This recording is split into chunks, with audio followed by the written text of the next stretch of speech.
Black Star Network is here. Hold no punches. A real revolution. there right now. Pow. Support this man, Black Media. He makes sure that our stories are told. Thank you for being the voice of Black America, Roland. Stay black. I love y'all. All momentum we have now, we have to keep this going. The video looks phenomenal. See, there's a difference between Black Star Network and Black-owned media and something like CNN. You can't be Black-owned media and be scared. It's time to be smart. Bring your eyeballs home. You dig?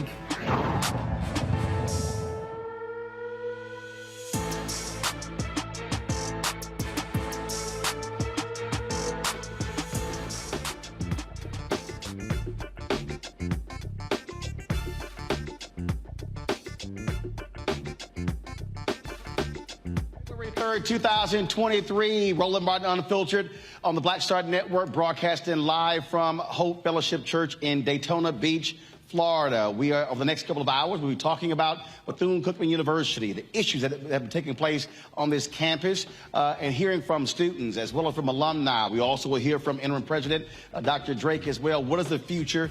Also, new football coach. Has one been hired? We'll answer all of those questions as coming up next. It is time for us to bring the funk on Roland Martin Unfiltered on the Black Star Network. Let's go. He's got it. Whatever the miss, he's on it. Whatever it is, he's got the scoop, the fact, the find. And when it breaks, he's right on time and it's rolling. Best believe he's knowing. Putting it down from sports to news to politics. With entertainment just for kicks, he's rolling. It's on go, roll, y'all. It's Roland Martin, yeah. Rolling with Roland now. He's funk, he's fresh, he's real, the best, you know he's Roland Martin now.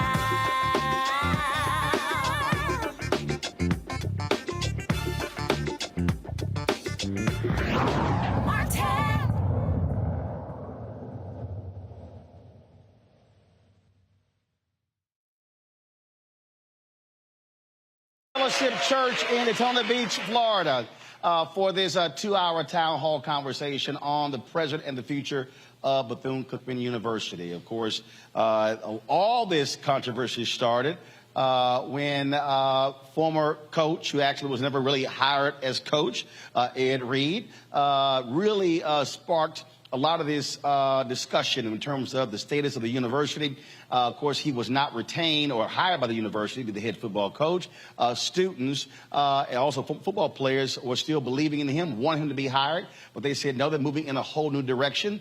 There's also what we've done over the past couple of weeks really has been talking about what's been happening at this institution, one of the most revered HBCUs. And let me be real clear off the top, because there's a whole bunch of people out here who love running their mouths, and y'all know I got no problem jacking people up.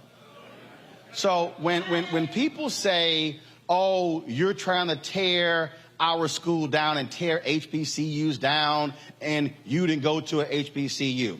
Well, you don't complain when somebody cut you a check who didn't go to a HBCU.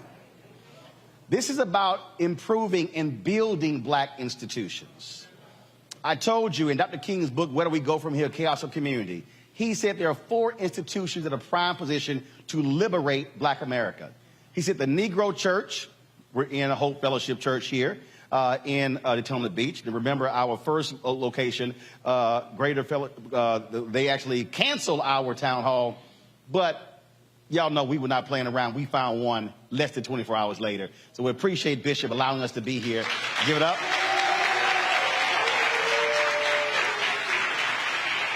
And so there are folks who are saying, oh, you should be talking about this because you didn't go to one. Well, if you don't like it, you should start your own show.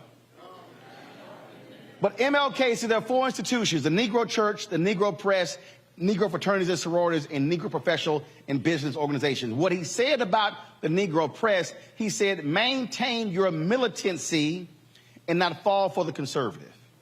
And so when you're in black-owned media, our job in black-owned media is not to be always positive. Our job is to be truthful. And so if there are things that are happening, y'all know my motto has always been, if you do good, I'll talk about you. If you do bad, I'll talk about you. At the end of the day, I'm going to talk about you. And that's exactly what it should be. And so what our responsibility when it comes to our institution is demanding accountability, demanding excellence, and not accepting what is less than. And so when we were sitting here having a conversation with Dr. Drake, when he invited me to come to campus, I readily accepted. And I said to him, let's have a town hall on the campus with students, alumni, the board, bring everybody together. Well, that was later rescinded. No problem. Look, and I fully expected that to happen, so we always had a plan B. And so we are here not to sit here and tear down Bethune-Cookman, but to actually say, how do we make it better? How do we fulfill the vision of Dr. Mayor McLeod Bethune? How do we sit here and confront the challenges that are facing HBCUs, but also strengthen them? Because the one thing that keeps driving me crazy when we discuss our black institutions, I'm tired of us having what I call survive conversations. We always talk about surviving. Oh, you know, we make do with little, and it's always survive. No, I want us to be having thriving conversations. I want us fighting for our institution to look as good or even better than Florida State or the University of Florida. Which means that we have to use our collective power to be able to do so. For the next 2 hours, we're going to talk with folks who are assembled here. And we'll talk about some of the issues and the challenges, but not just simply focus on the past, but also lay out a path forward. Because you have dissension going on. You have the university, soon the Alumni Association, is being disbanded. You've seen alumni donations go down tremendously. You've seen people who say, I want to help. You're having students who are complaining about conditions in dorms and food and complaining about those things. That shouldn't be what's going on. Students should not have to be protesting on HBCUs for better conditions. They really are here to get an education. And so that's what we want to move forward. It's really focusing on those issues. And so I hope you let everybody know what's going on here. And I'll make this last point.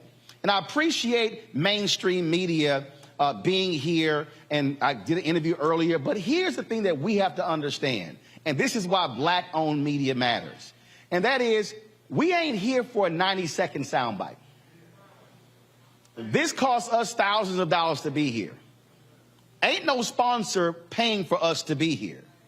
But the reason we're here because these are the types of stories that we must be talking about. And all the folks out there who call themselves new media or black, whatever they want to call themselves, if all you're doing is talking about what somebody else is doing, well, then you ain't legit. What this is about is for us as African Americans using our collective wealth, our collective knowledge to be able to improve our institutions and make them better, not just for us, but for our children's children. Because if somebody else 50, 60, 70, 80, 100 years ago did not do what they did, we could not be even having this conversation today. And so, with that, we're going to go to a break. We're going to, again, have this conversation.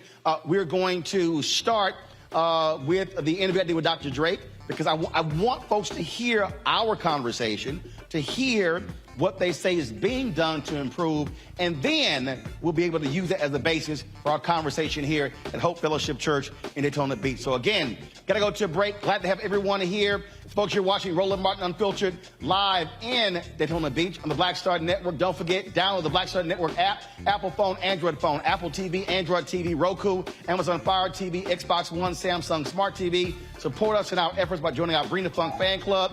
Check your money orders. Go to P.O. Box 57196, Washington, D.C., 20037-0196. Cash App, $RM Unfiltered. PayPal is R Martin Unfiltered. Venmo is RM Unfiltered. Zelle, Roland at RolandSMartin.com. Roland at RolandMartinUnfiltered.com. And of course,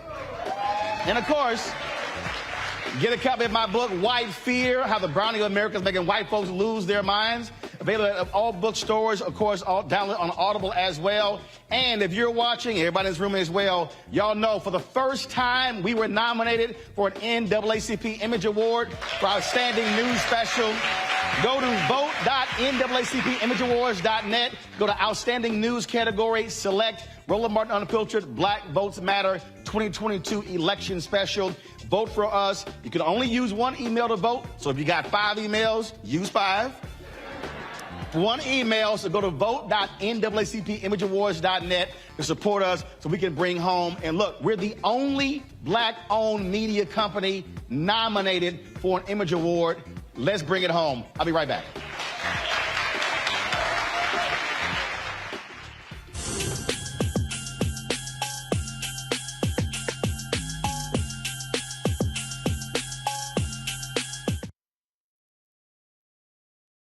Pull up a chair, take your seat.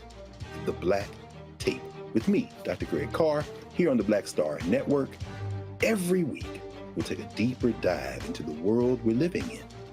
Join the conversation only on the Black Star Network.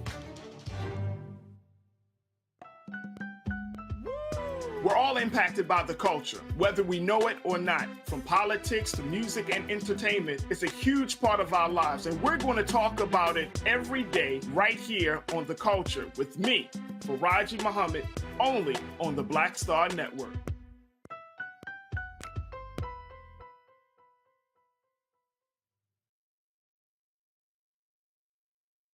Black Star Network is here. Oh, no punch! I'm real revolutionary right now. Thank you for being the voice of Black America. All momentum we have now, we have to keep this going. The video looks phenomenal. See, this difference between Black Star Network and black-owned media and something like CNN. You can't be black-owned media and be scared. It's time to be smart. Bring your eyeballs home. You dig?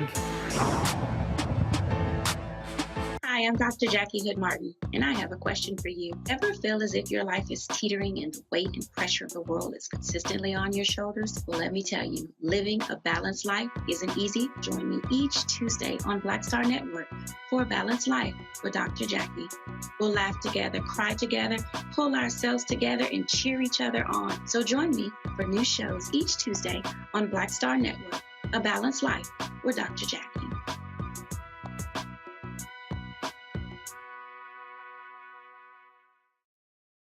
Hi, I'm Israel Houghton. Apparently the other message I did was not fun enough.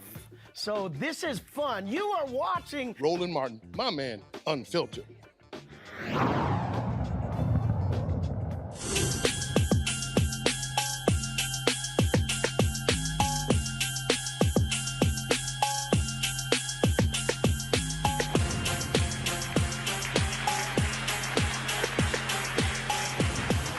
All right, folks, welcome back to Roland Martin Unfiltered here at the Dayton Beach Hope Fellowship Church for our Bethune-Cookman Town Hall. So earlier today, as soon as I landed, went right to campus and I interviewed the interim president, Dr. Drake, about the issues that we've been talking about on this show for the last 10 days or so. And so here is part one of our conversation that will set up the rest of our discussion here at the church.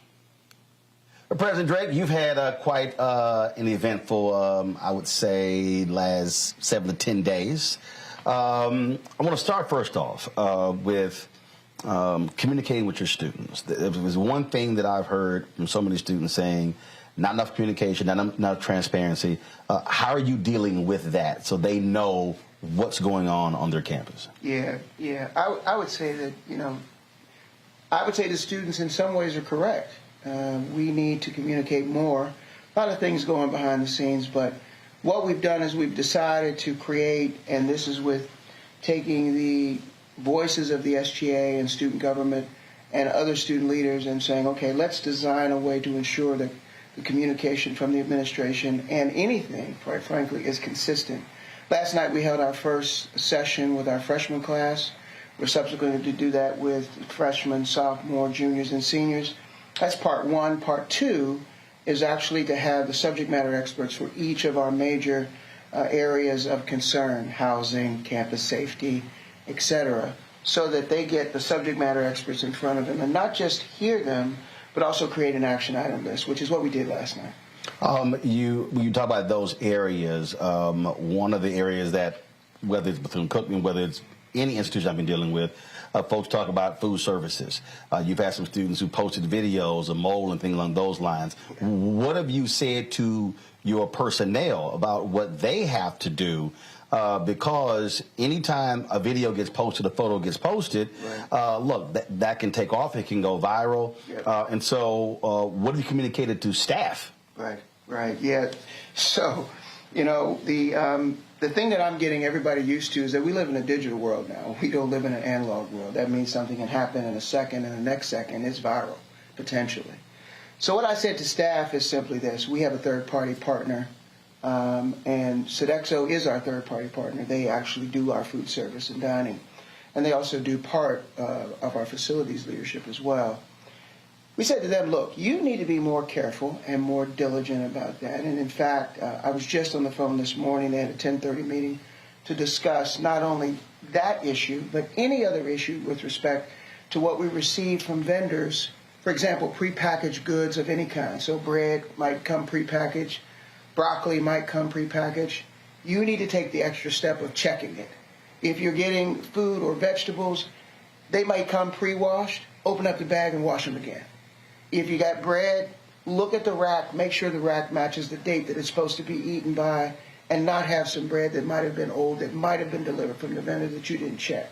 So what kind of system are you putting in place to ensure that's happening? So I've had that conversation, and I feel very good about the leadership of that, particularly in the dining hall. That said, you know, you got to inspect what you expect. So I'm going to be doing a regular check with them once a week, and we're going to have a session with their people to ensure that no hiccups, and if there are, I want to know what we're doing about it. Speaking of inspection, housing, same thing. And so I've had folks sending me photos and videos saying, oh, my goodness, we're seeing cleaning crews. We're seeing folks going building to building. And so explain what has been happening there in terms of assessing facilities. Yeah, so we started about 7 months ago when I took the job as interim president of assessing our facilities. Of course, what happened in the middle of that was 2 hurricanes. When Ian happened, we were the first campus to evacuate. Some people thought that was foolish, but if you look sort of hindsight, it was a great decision. That said, we had to deal with the aftermath of that. About $6 million worth of damage across the campus, depending upon how you add up the numbers.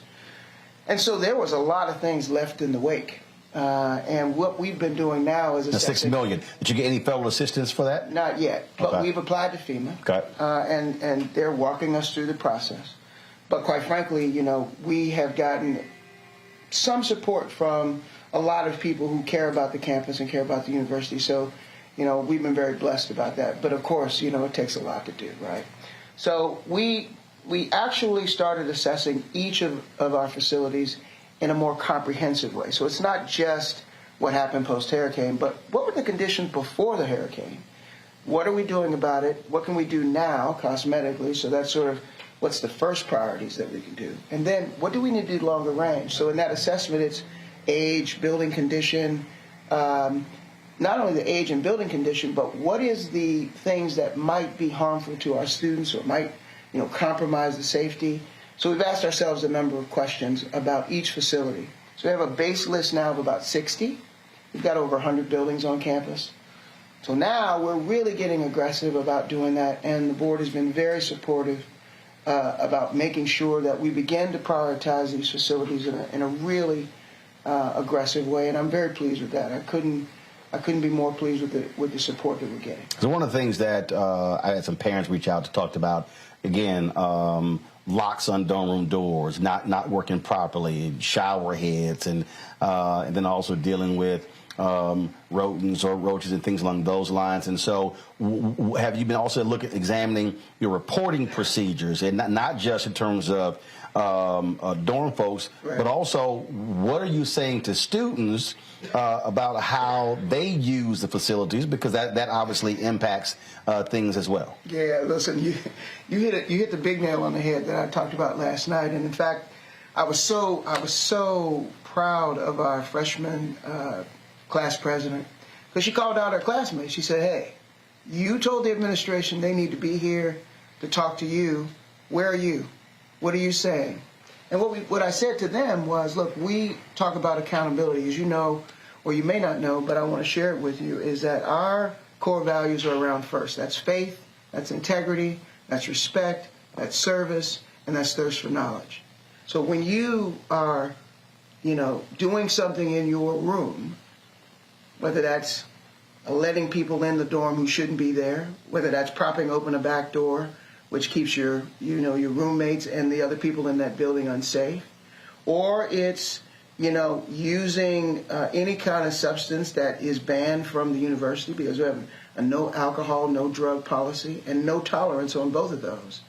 If you're doing those things, you compromise our ability to do things to help you. So we're talking about first, and we're creating sort of this idea of going back to our roots called BCU, we are first.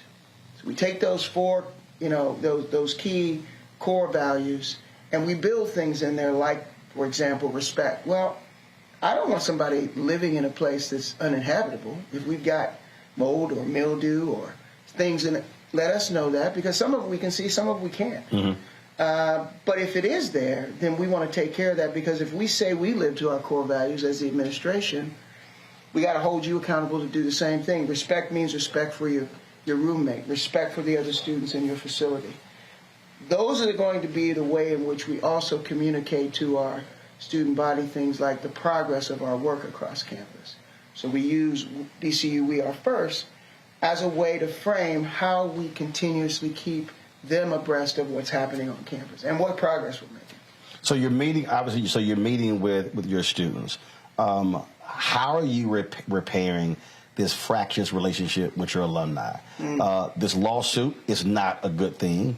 Again, you've got alumni that's supportive of the university no matter what, but then you have others who are saying, look, it's way too much friction, and all. And so what is happening there? Because certainly, when you talked about going from 12% to 1% of giving, that's huge. Yeah, so, I would say, Roland, that's probably, one of the thorniest issues that we continue to contend with, which is, how do we bring community together when we have major disagreement about the community?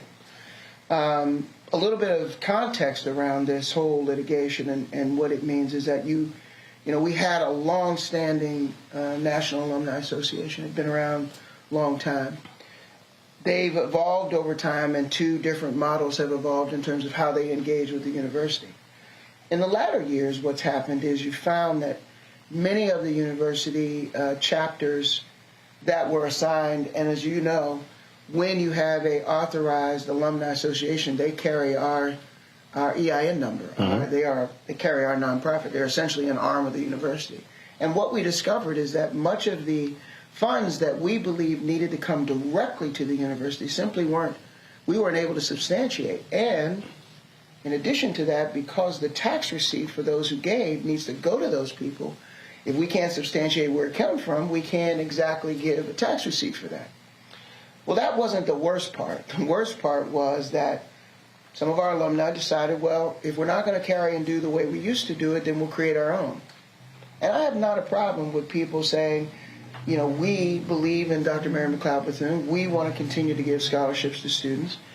But you can't say you're then an official alumni association of the university, because we own the marks and the trademarks and the seals. And the moment that you start using those things is the moment that we have to be in litigation to stop you from doing so. And that is the crux, in part, of our disagreement. Now, I'll grant you, I would love to see how we get this resolved. Unfortunately, because it's in litigation, we're going to have to let it play out.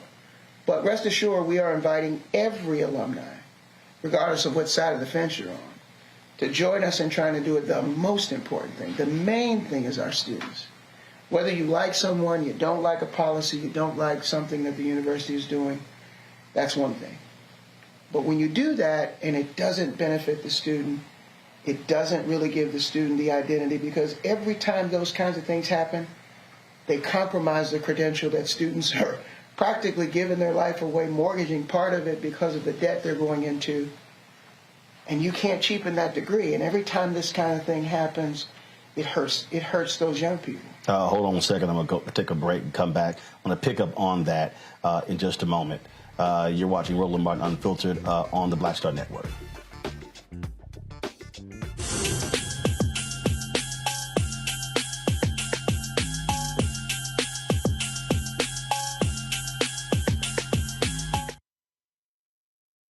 I'm Deborah Owens, America's Wealth Coach, and my new show, Get Wealthy, focuses on the things that your financial advisor and bank isn't telling you, but you absolutely need to know.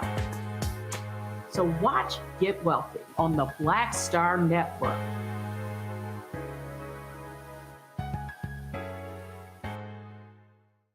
Black Star Network is here. Oh, no punch! I'm real revolutionary right now. Thank you for being the voice of Black America. All momentum we have now, we have to keep this going. The video looks phenomenal. See, there's a difference between Black Star Network and black-owned media and something like CNN. You can't be black-owned media and be scared. It's time to be smart. Bring your eyeballs home. You dig?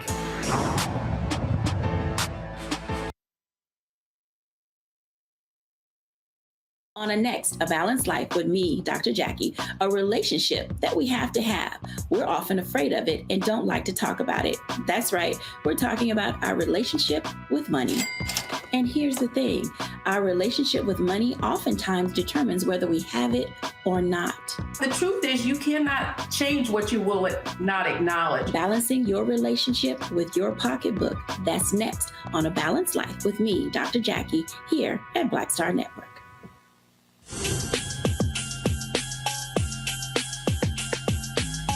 President Drake, before we went to the break, we were talking about alumni. Yes. So you're meeting with students. Yes. Are you looking to do something similar across the country with alumni to bring them up to speed? Because, yeah, look, the lawsuit is still going on, but surely there is some sort of pathway for them to also still be engaged. Yeah. So what is happening there? Yeah, good question. So I've been doing a series of fireside chats around the country, and we've been, well received. Our director of alumni affairs has done an outstanding job of sort of redirecting some of that energy into what we can do in the future together. And next week, we'll be holding a national alumni town hall for all alumni.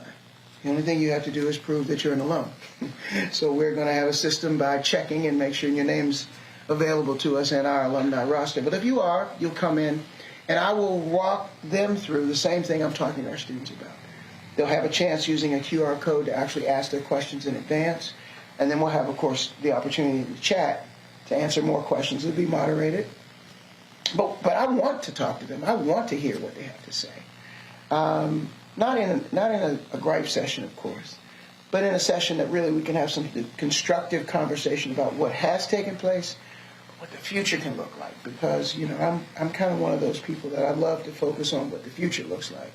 Got to deal with the present. You can't ignore that.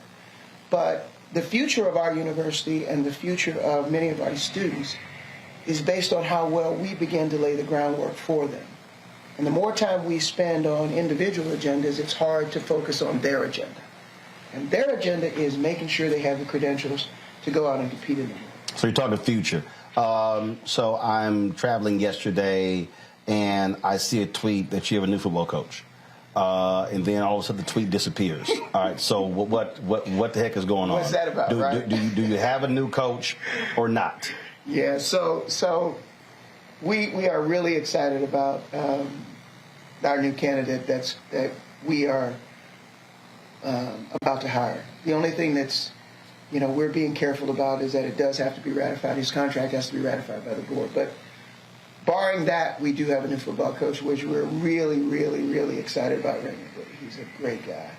And, he has the Christian ethos in his blood. He's an alum, and we're really excited about him. But all of that will become more public next week. And we want to hold an official press conference, and we know that, once he sent his tweet out and then once it was on Facebook, it was over. So now that the cat's out of the bag, now we have to say, okay, but we really do want to have a formal announcement of his coming and give him the spotlight that a new head coach deserves. So how are you getting control of that to where folk understand procedures, practices? Look, I get it. There's someone who we've been working on a show on my network who posted on social media, and I was like, did you see me post it? I didn't. Right. And so that also is a part of institutional standards, practices, and procedures. Yeah. So, one of our areas of growth is, again, recognizing we're in a digital world now. And what that simply means for us is we got to have people to monitor digital behavior, but we need practices and policies that we need to share with our employees when they come to work here, and also those who are here already, about how social media needs to be used and how it's governed by the institution. We quite frankly, haven't been aggressive in that. And we're going to get a lot more granular and precise about what we ask and expect our employees and our students to do. And with all the stuff that has happened, has this also caused you to be even more thorough in looking at and raising the question, do you have the personnel needed to go to the next level? There was a CEO who once said the people that made me a $500 million a year corporation can't take me to $1 billion. And this is one of the hardest things for a lot of people coming in saying, you know what, you're a nice person, you've been great, but actually it's time for you to go because you can't elevate the institution. Are you, that's why as you're looking at buildings, are you looking at people the same way? Absolutely. And, we just hired a new CFO. We're going to be hiring a new CIO. We want to ensure that we're building a team of professionals who have experience, but more importantly, that they have the forward-thinking capability, because you're absolutely right. It's one thing to have an idea, but if somebody can't help get you to the next level to make that idea come to reality, then it's not really something you should even focus on. And I think that, Bethune-Cookman University came through such a rough time in its history a few years ago. And thankfully, there were some people who really took it to heart to try to ensure that the university got back on stable footing. Well, good news is that we are on stable footing. We do have a way forward. Now, we've got to build the right team, the right people, get the right things in place so we can move forward. And I think this was a wake-up call that we need to move faster. Moving slower is not an option right now. I saw a tweet from several people, including Ed Reed, about one of your football players being suspended. First of all, is that true? And what happened? So he was disciplined, and the discipline really was as a result of... Is he still on scholarship? To my knowledge, I don't think he's lost his scholarship. Okay. But I do believe that the violations were more around things he was asked not to do, and he did, and that's what the code of conduct says here. So, we didn't penalize him, as might have been reported, for speaking out, because, trust me, I had 300 students speaking out, and you can't get rid of all them. Nor would I want to, by the way. I think that it was just a situation where it was a judgment call for him.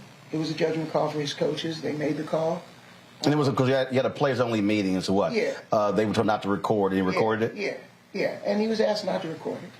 And that was because, and by the way, he was admonished by some of his players as well, his teammates. So, look, we got to have rules. We don't have enough, and sometimes we have too much. I think for that particular event, we were trying to ensure that it stayed in the family so we could work it through. You can't come and call my house nasty and then ask me, can you spend the night?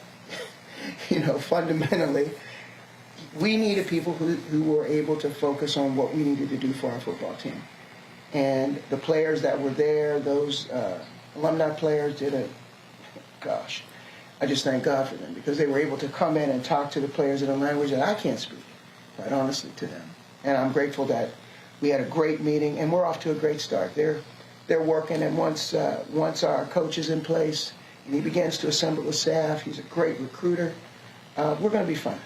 Where are you in terms of practice field on the campus? My understanding, you're spending thousands of dollars transporting players back and forth to the stadium, as opposed to being on campus, and also on-campus locker rooms, showers, things along those lines. Status of that. Yeah, so we have what's called the ATC, which essentially is the Athletic Training Center, which sits at the corner of International Speedway Boulevard and Lincoln Avenue. There is that building and that land behind that building, which is where we want to build that practice field on campus, and lockers and showers. We have 2 adjacent buildings that have not been used that we want to convert so that that also has weight rooms and other kinds of facilities for our athletes. We're going to put up the seed capital for that. What's it going to cost you? There. We're thinking somewhere about $2 million, but that's sort of a preliminary cost. We got a lot of work to do. But we're working on the architectural drawings now. Our goal is to try to have that facility up and running by the end of the summer. But we're excited about that. That's going to be fun for our athletes. And the other thing we can do is we want to keep them from having to cross the street. So we want to be able to make sure that everything's all in one place. So when they do cross the street, they're actually going back to their residence home. What's the biggest thing that you have learned from this experience? The hiring of Ed Reed, then choosing not to retain him, and all the controversy that's ensued. I learned a lot of things. I mean, I consider myself to be a lifelong learner, so that means, I never think that I have all the answers to all the questions, because I don't. But what I do believe is that there's some things we could have handled better. I think we should have been ahead of our work and communicated to the campus more about what we were doing with our facilities. We could have cut down on a lot of stuff. I think that while hiring Ed Reed, and not hiring actually, but in negotiations with him, he was a fantastic player. And I think that his intentions were good. I don't think that he wanted to harm the program or the university. I think that it's just not a good fit, and sometimes you got to get ahead of that.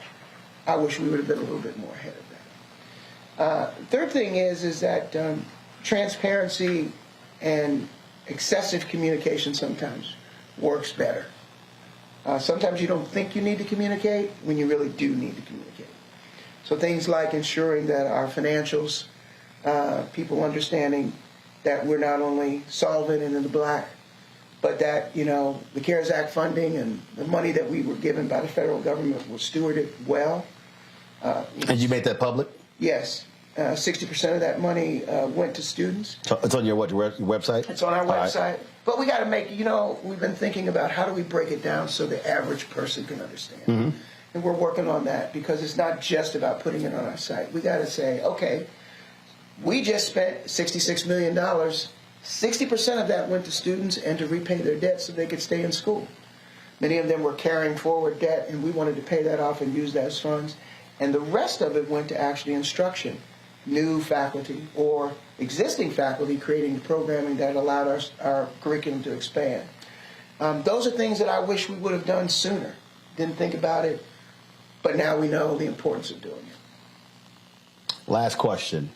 There's someone out there who's saying, I'm not sure if I want to send my child to Bethune-Cookman. Yeah. Or there's alumni who's saying, I'm not sure I want to send my money. Yeah. What do you say to that person? Both of those people. So the first person I'd say is the parent is, before you make the decision, talk to us. Come see our campus, spend some time with our admissions people. See if the culture here for your daughter or son makes sense for your family. Because, you got to take a look-see. My daughter, I took her to see my alma mater when she was getting ready to go to college, one of my daughters. She looked at the campus, she said, not doing it, Dad, sorry. I know you want me to be a legacy kid, but this is not what I want to be. She ended up at FAM. So I want them to come and feel the campus for themselves, meet the people, meet this community. Daytona Beach is a welcoming community in this environment that we have, and we want them to feel like this is a place they can be. For the one that says, I don't want to send my money, or I'm not sure I should send my money, I would say, listen, I can't tell you where to send your money, but if you have an interest in investing in kids that need a future, then there's no better place to invest in here. All right. Well, we'll look forward to see what happens over the next several months, and then tell that story as well. Keep us honest. Thank you. All right. Appreciate it. Appreciate it. Thanks a bunch. Thank you. All right. When we come back to Hope Fellowship, we'll talk with students here, get their reaction to what the president had to say, and talk about the path forward for Bethune-Cookman University. You're watching Roland Martin Unfiltered at this live community town hall here in Daytona Beach, Florida, right here on the Black Star Network.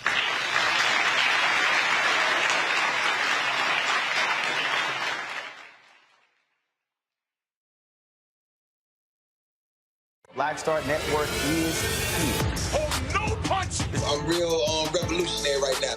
Thank you for being the voice of Black America. All momentum we have now, we have to keep this going. The video looks phenomenal. See, there's a difference between Black Star Network and black-owned media and something like CNN. You can't be black-owned media and be scared. It's time to be smart. Bring your eyeballs home. You dig? On a next, A Balanced Life with me, Dr. Jackie, a relationship that we have to have. We're often afraid of it and don't like to talk about it. That's right, we're talking about our relationship with money. And here's the thing, our relationship with money oftentimes determines whether we have it or not.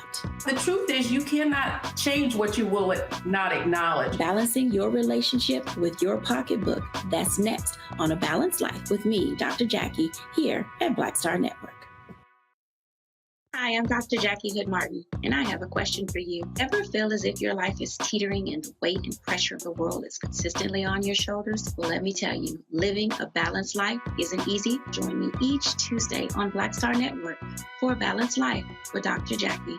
We'll laugh together, cry together, pull ourselves together, and cheer each other on. So join me for new shows each Tuesday on Black Star Network, A Balanced Life with Dr. Jackie.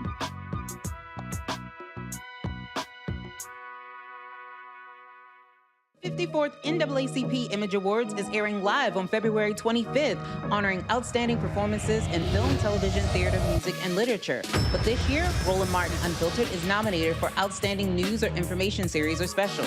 To vote, head to NAACPImageAwards.net, scroll down to Outstanding News/Information Series, select the category. You have to click on hashtag Roland Martin Unfiltered Black Votes Matter Election Night Coverage. To submit your vote, you will need an email. Only one vote allowed per email. Voting ends on February 10th at 9 p.m. Vote today. Hi, y'all doing? It's your favorite funny girl, Amanda Seals. Hi, I'm Anthony Brown from Anthony Brown and Group Therapy. What up, I'm Lana Well, and you are watching Roland Martin Unfiltered. Early. Why are we early? They haven't even played the stinger. All right. We're supposed to play the stinger coming back, but we didn't play it. Now y'all can clap. Go ahead.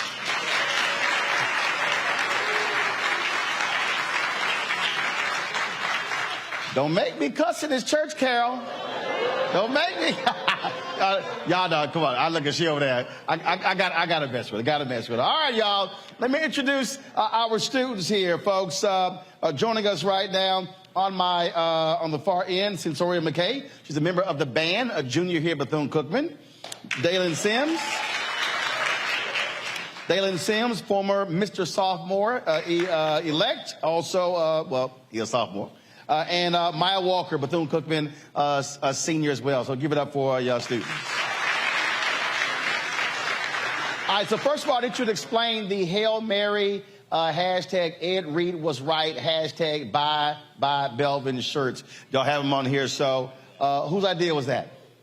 So the idea was, it was a collection of students, also alumni. Hail Mary, they had a protest back in 2018, I believe so, 2017. And that was to get a new board of trustees, new president. And they saw a very good push to it, so we wanted to piggyback off their success. Also with Ed was right. Ed was right in the fact that we had conditions that unlivable conditions on campus, and also that we need unique change. And bye Belvin basically means we want a whole new board of trustees, and we need Belvin period. And we know that it starts at the top, and the top is board trustees and board chairman period. So we want all of them gone. And we want a new board trustees where alumni can pick it, students, faculty, and staff can also help out and pick a board trustees that is for Bethune-Cookman, not for their own pockets. So I'm going to get to the board in a second here, but I do want to talk about something the president did say. Control room, pull up the post that I sent y'all. And so this went out yesterday, where Coach Woody actually tweeted that he was coming to Bethune-Cookman. And this was the tweet here. It went up on his Facebook page, then Twitter. Well, he had to take it down because he wasn't authorized to post it. And so when the president said that they'll be making the announcement next week. And so either one of you, again, your thoughts on the fact that the university is moving forward, that Ed Reed will not be the head coach here at Bethune-Cookman. They have chosen someone else. Okay. So it's sad to see Ed Reed go because Coach Reed, he wanted change for us. He saw that Bethune-Cookman needed change. He wanted change not for the football team, but for the whole school. So it's sad to see him go, but, you know, we have to keep moving on at the end of the day because at the end of the day, Bethune-Cookman is a business, and you have to keep the business running. I just want to say that with Ed Reed came in, and it wasn't like he had this selfish attitude.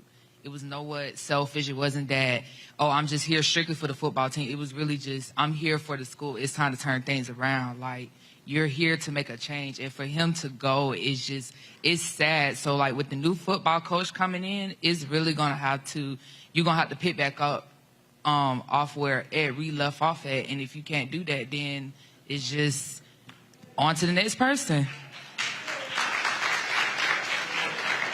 Do you believe that the comments made by Ed, do you believe that gave new life to the student? It empowered folks to be able to freely speak out about what they are concerned about. I mean, there were previous protests in other years, but what I kept hearing from folks saying is that when he made those comments on social media, that it really spurred others to say, you know what, I need to use my voice. Yes, his comments did create a spark in the protest of Hail Mary Part 2. It needed to be said because students have been gone long enough from being unheard by the university, and it was just time to make a change. So one thing about Bethune-Cookman, they hate bad press. So for us to get to them is to go to the media, is to say, hey, we have mold in our dorms, is to say we have rats, we're getting sick by it, because how many times do we have to complain for you to do something and nothing is being done? Now, when you say complain, here's what I'm curious about. Who are you complaining to? What is the process? Is there a formal process when it comes to the issue that you're talking about?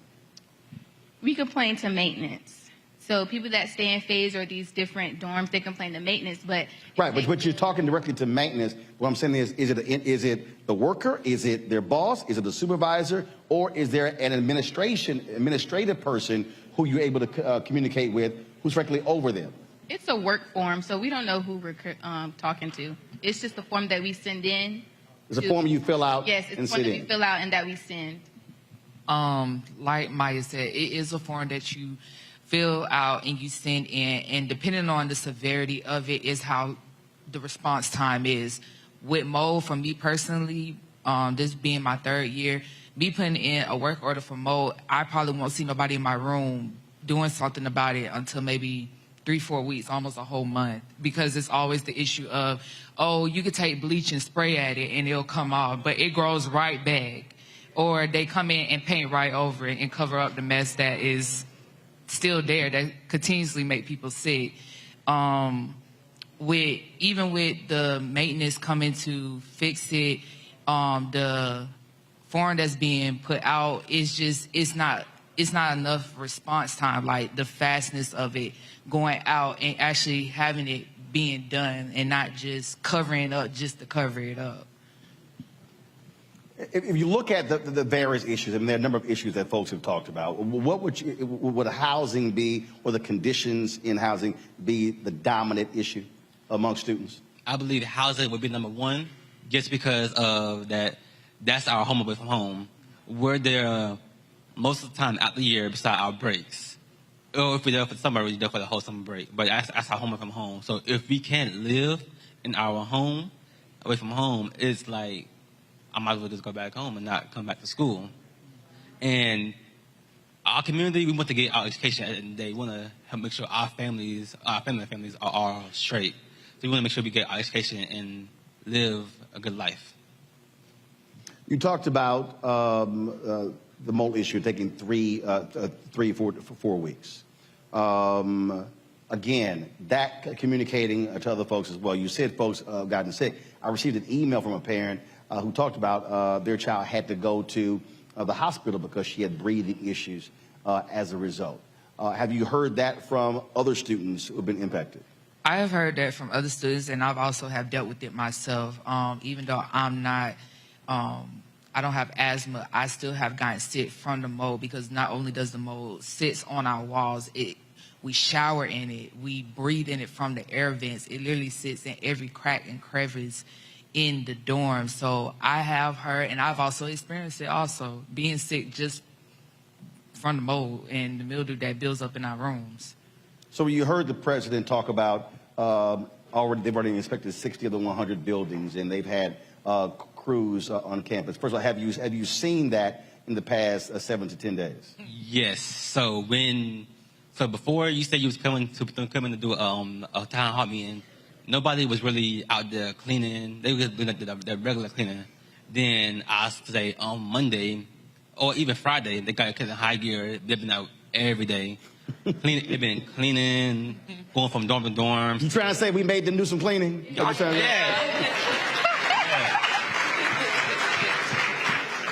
They've been going from dorm to dorm, seeing if everybody's okay, seeing what do you need done, because they knew you were coming to Bethune-Cookman. Well, not coming, but you will be in the area. You were smiling when I raised that question. Go ahead. Yes, because I just feel like it shouldn't take all of that. Mm-hmm. It should not take for us to complain and for us to go to the media for y'all to do what y'all supposed to do. Y'all know the school is a mess. Y'all know we got mold in our dorms. Y'all know these buildings need to be painted. Just do what you got to do, and then we'll be quiet. That's just point blank, period. I want to say that with what she just said, some of us, and I'm speaking from me personally, some of us didn't even have the option to stay in a dorm that we wanted to stay in. People who have high GPAs, like 3.0s or higher, they've had to been forced into the honors dorm. I stay in Lee Ryan, and when I say it's been a challenge, because this is supposed to be an honors dorm. We work hard for our GPAs, and we're living in filthy conditions to the point where ceilings are not being fixed. Water is coming in through our ceilings. We didn't have no choice but to stay in there. Like, there was no other option. It was strictly, you got this GPA, you got to stay in there, live with it, deal with it. That's how it felt. So, like what Maya said, it shouldn't have to take all of that to really fix the problem, honestly. So, go ahead. Let me piggyback on what Sister said. I know in Lee Ryan, you got to have any AC for... Since July. Since July? Mm-hmm. So they haven't had any AC since July. Who hasn't had AC? Lee Ryan. It's the honors dorm building. They haven't had any AC since July. So you said the honors building hasn't had air conditioning since July? Yeah, they have the AC now. I've been in there since July because I stayed on campus for a summer program, and when I got moved into my housing assignment for the school year, I didn't have no air. And mind you, I have a service animal. So imagine living in that, being in band practice and coming back into a hot sauna room, literally a sauna. And it's high hopes of, we're going to get this air conditioning fixed. We're going to make sure we do this. We're going to make sure you do that. You giving us high hopes, but there's no work being done. It's a lot of talk, but not a lot of work coming behind it. We were talking about that, and obviously, university was impacted by the hurricanes.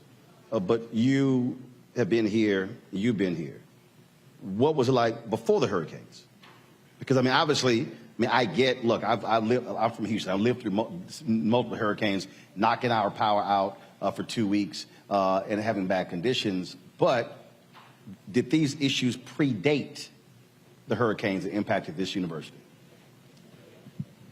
I say yes, because of the fact that even us coming back from the hurricane, there was things put out on social media, things that were said by staff that were, when we come back, X, Y, Z, ABC is going to be fixed because, you know, the effect on the hurricane. Some, I know for my dorm, Lee Ryan, the back wing of that dorm from the 3rd all the way to the 1st has been completely like affected to the point where people have had to move out because of the damage that came from the hurricane. Other rooms, not so much, but just the fact that you say we're going to have this, we're going to have AC units, we're going to make sure that, you know, certain things are going to be taken care of before we come back, because we was out for, I think, maybe 2-3 weeks at the most.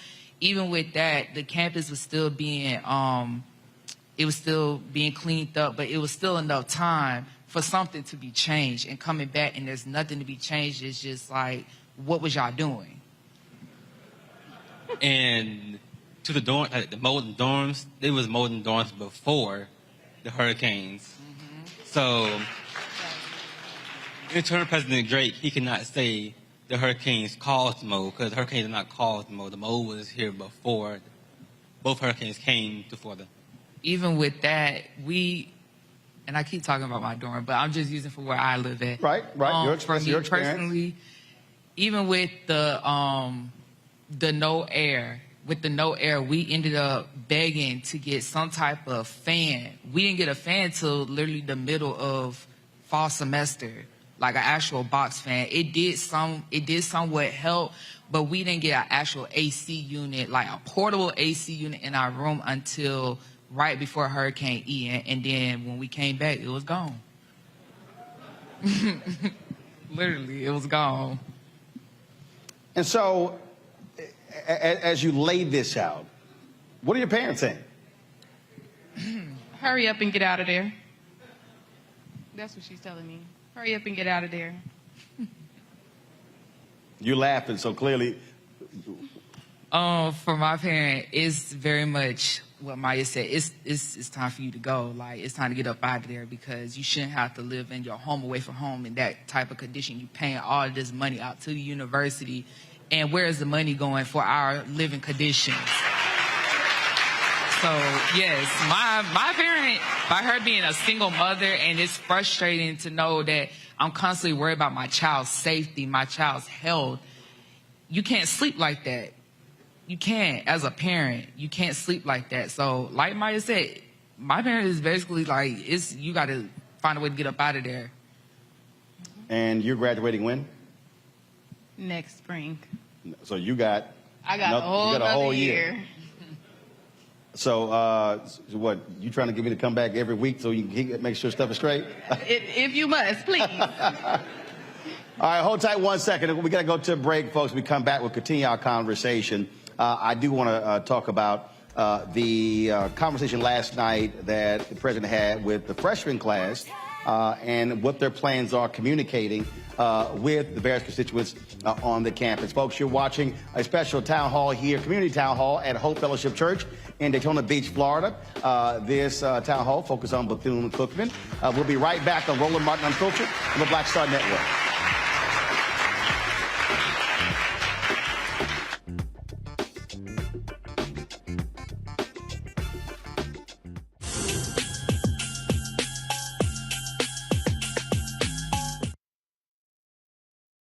Next on the Black Table with me, Greg Carr.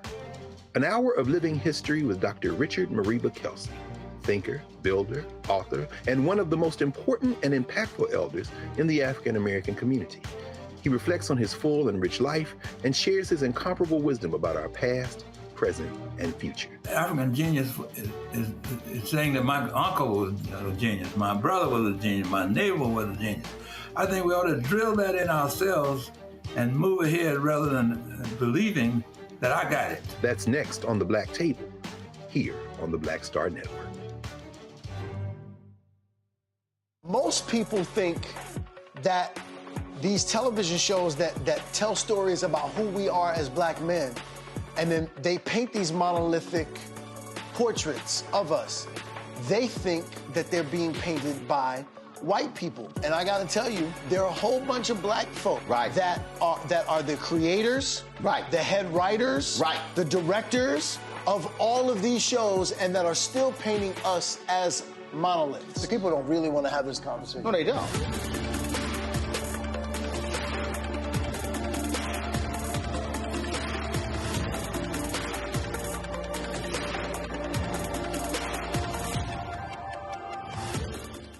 Hey, I'm Arnaz J. Black TV does matter, dang it.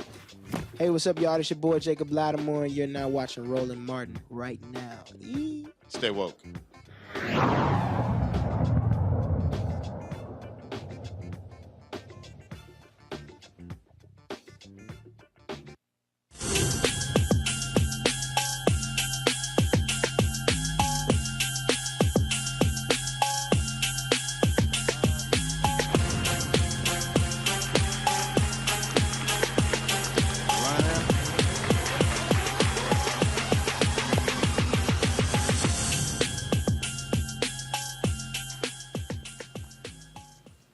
All right, folks, welcome back to Hope Fellowship Church here in Daytona Beach, Florida, for our Bethune-Cookman Town Hall. We're talking with some students here. We got a packed house here of students and alumni and the community folks here. And so everybody wave. Everybody wave. All right, glad to see everybody here.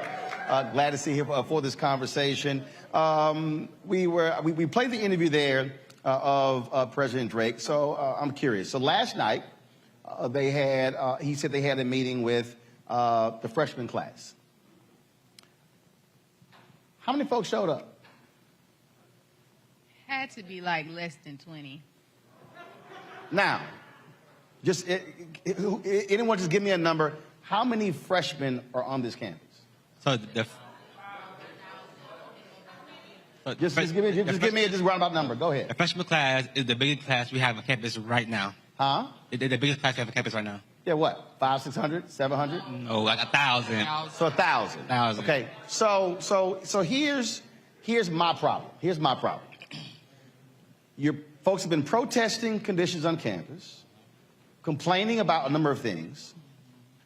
I had the student leaders on my show saying they had not met face-to-face with the president since August. For the first opportunity to meet the president, 20 out of 1,000 show up. Yes, sir. But that's a problem.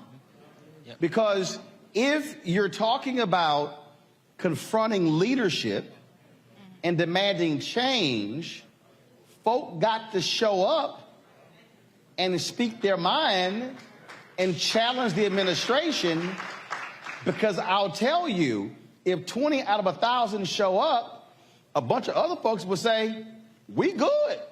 I'm going to move on. What do you say to those freshmen?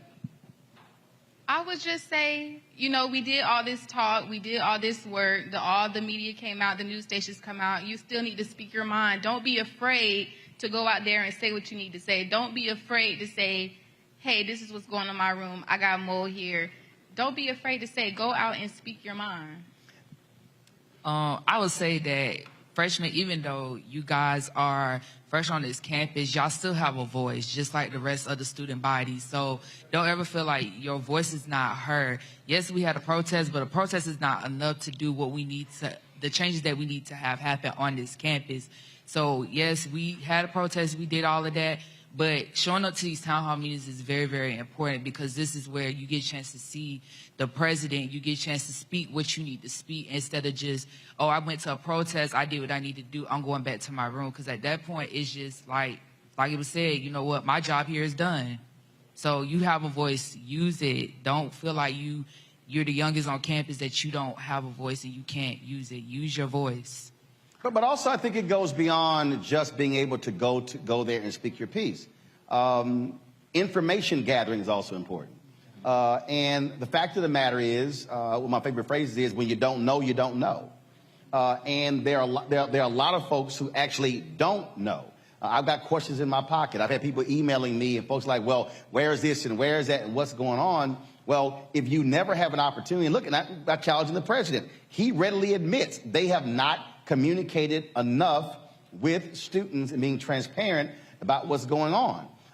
You know, when he said that 60% of the funds that came from the federal government was used to pay down student debt, I said, wow, first of all, that's a story they should have been telling folk. That's kind of important to actually share with folk. Other universities have done that. I know at Fisk, they actually gave stipends to folks to pay down their debt. Some other HBCUs did that as well. But that's information that needs to be shared. But if we're going to have, again, this type of conversation, and we're talking about demanding change, then leaders have to lead. And they have to tell folk, you can't sit on the sidelines and not say anything. You must ask questions, make demands, but also get information so you know actually what's going on. So that was the freshman class. This week coming is a sophomore class. Yes, sir. What you gonna do? I'm gonna be there. Front row. How many other sophomores in here? And how are you also going to challenge others to say, look, you need to be there to directly speak to the president and the administration? Right. So I'm like talking to my peers. Say we've been for 2 years. Ever since we got here, we've been having problems with our dorms or with Sodexo or anything going on campus. So we have to be there.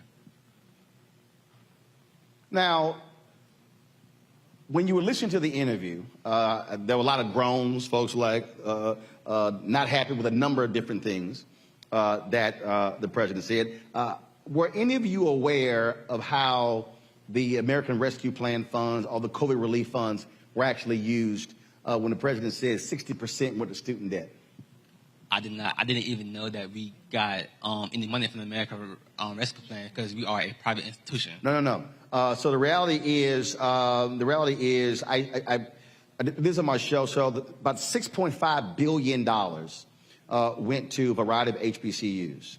And we can thank Congressman Jim Clyburn, Congressman Bobby Scott, Congresswoman Alma Adams for that. And the reality is Bethune-Cookman, out of actually about 8 or 10 different bills, received about $68 million.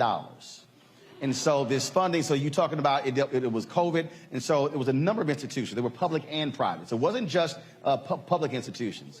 See, that's why you got to watch Roland Martin Unfiltered, because we broke it down. And so, but that was just Bethune-Cookman. If I pull the numbers up in a second, Florida A&M, I believe, received about $170 or so million. And so again, all the HBCUs combined were about $6.5 billion. And so again, so what he said, 60% went to paying down student debt, 40% went to instruction. That's a perfect example. One, the university should have been explaining that. But how many of you even knew where that money went? I got, one person back there. One person back there. I see a second person. So you were where? Go. So how were you aware? Hold on one second. Let me go ahead and, yeah, I'm gonna walk over here. We got it right here. We working? All right, so you stand up. So you were aware, so what? You read it somewhere? You asked somebody? I got it. Don't worry about it. I believe that was in 2020 or 2021. They had us sign up to get the money, basically. So if you didn't sign up, I think they gave the students around $2,000, but everyone that did sign up, they gave us $10,000 to go towards our balance. It was a little bit over $10,000. They gave it out to the students. Okay. Now, she knew that. Did you get the $10,000? Yes, I did. Okay. Who else in here got some of their student debt lowered as a result of that funds? Raise your hand. One. That's it. I think it's y'all got to read the signs. Go ahead. So it went towards the students that were here before COVID hit. So a lot of them that are freshmen and sophomores, when they came into their freshman year, they weren't eligible to get it. So anybody that's sophomores, they didn't get it. But anybody that's like juniors and seniors, they should have got it if they signed up for it. Got it. All right. So how many folks are here are juniors and seniors? And y'all didn't get that money? Man, y'all better read those signs. So for me, what I would immediately ask is, if that's the case, would be, again, how was information communicated out? How was it actually shared? Was it actually communicated to parents and to students? She's shaking her head, said it wasn't. That's one of those things to me that I think is critically important. The university, they've posted some of their financials on the Bethune-Cookman website. Y'all can actually go there and check that out. And so we'll be pulling that as well. But that, again, I think goes back to why you have to have these regular sessions with student body, so people are getting the information. But people also have got to show up. Right. They got to show up. Go ahead. Oh, I was just gonna say it's a two-way thing. Like it's not a one-way street. It's a two-way street. It got to go both ways. Moving forward, because the president said they're going to be holding with each class, they're going to be having weekly town halls. Do you anticipate, again, because people now understand that people are going to be more willing to actually engage with this administration on the critical issues that you face? If I have to go to FaZe or Lee Ryan or other these or put flyers on the door and knock on these people's door and say, hey, you need to come to this town hall, I will, because this is important. This is how you make a change within your own institution. By going to these people, by going to the president or whoever we're supposed to be talking to and saying the issues that need to be fixed. Now it's up to them to take what we're saying in consideration to fix it. Right. Well, but also putting that level of pressure, it has to stay on because you can't let up. I mean, that's the whole thing. Again, I think one of the things that people lose sight of when we talk about movements, there are moments and there are movements. Moments are something that happens for one day, but when you're there every single week, when you're constantly there, and look, I totally understand. I know folks are saying, look, I shouldn't have to do all of this because I should be focused on school. But to your point, if I'm having breathing issues, if I'm having mold issues, if I'm having issues with rodents, if the shower head's not working and lock's not working, I'm telling you right now, I'm giving folk hell every single day to actually get it done and showing up. And so I certainly hope that is the case. Hold tight 1 second. We're going to go to a break, pay some more bills here, and continue our conversation here at Hope Fellowship Church in Daytona Beach. We're talking for our community forum, talking about Bethune-Cookman University. You're watching Roland Martin Unfiltered on the Black Star Network. Download our app. Apple phone, Android phone, Apple TV, Android TV, Roku, Amazon Fire TV, Xbox One, Samsung Smart TV. Support our Bring the Funk fan club. Send your check and money orders to P.O. Box 57196, Washington, D.C. 20037. That's 0196. Cash App, $RM Unfiltered. PayPal is R Martin Unfiltered. Venmo is RM Unfiltered. Zelle is Roland@RolandSMartin.com. Roland@RolandMartinUnfiltered.com. And of course, the book that is scaring white folks all around the country, White Fear, How the Browning of America is Making White Folks Lose Their Minds. Get your copy at bookstores nationwide. Download it on Audible. We'll be right back.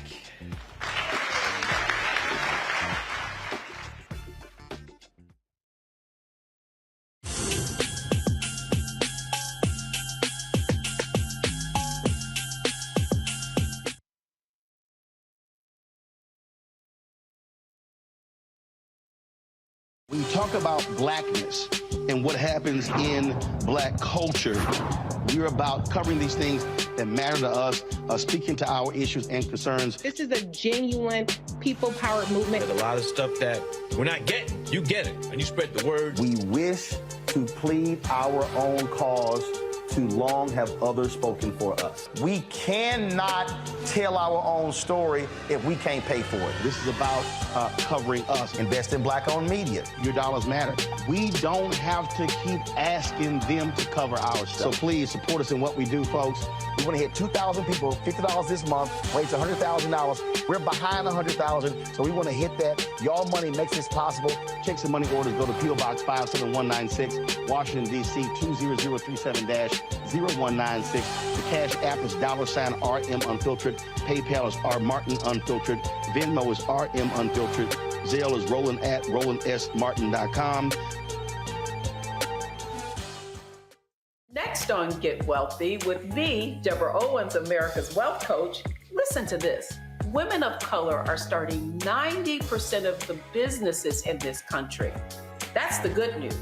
The bad news, as a rule, we're not making nearly as much as everyone else. But joining us on the next Get Wealthy episode is Betty Hines. She's a business strategist, and she's showing women how to elevate other women. I don't like to say this openly, but we're getting better at it. Women struggle with collaborating with each other. And for that reason, one of the things that I demonstrate in the sessions that I have is that you can go further together if you collaborate. That's right here on Get Wealthy, only on Black Star Network.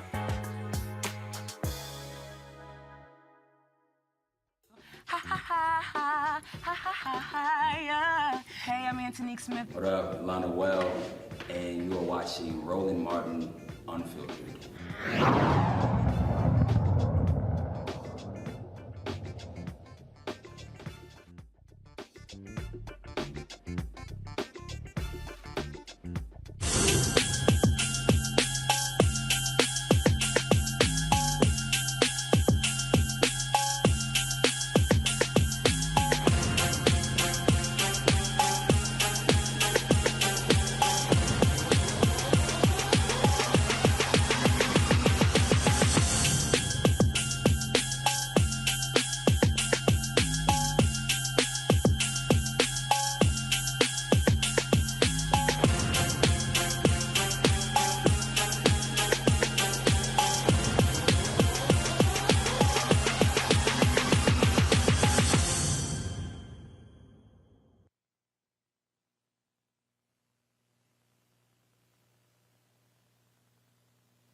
All right, folks, welcome back to Hope Fellowship Church, Daytona Beach, Florida, for our community forum, Bethune-Cookman University.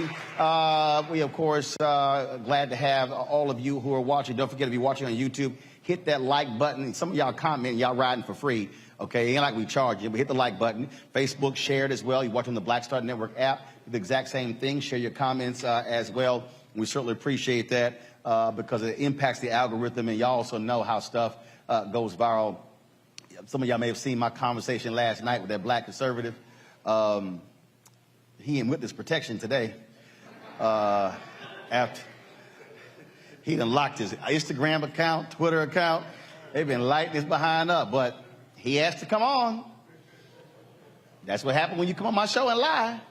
It's never good for you. And so again, hit that button. We certainly appreciate it. All right, folks, joining us right now, a couple of graduates of Bethune-Cookman. Warnell Johnny Vickers, Jr., former football player here at Bethune-Cookman. How's it going? Roderick Ziegler, BCU alum. All right. I appreciate that. Now, also, y'all didn't get a female alum? Nobody want to talk? See, look at her. She just shot her hand up. Okay, come on. Come on. All right, go ahead and sit down right there. All right, now you don't do what's right. I'm going to be like Prince, kick you off the stage. I'm just messing with you. All right, what's your name?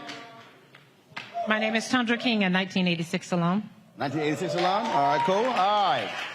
So let's first deal with this here. I asked the president this, and I don't know of any other place I've seen where you have this contentious relationship with alumni and the university. There's lawsuits that's going on.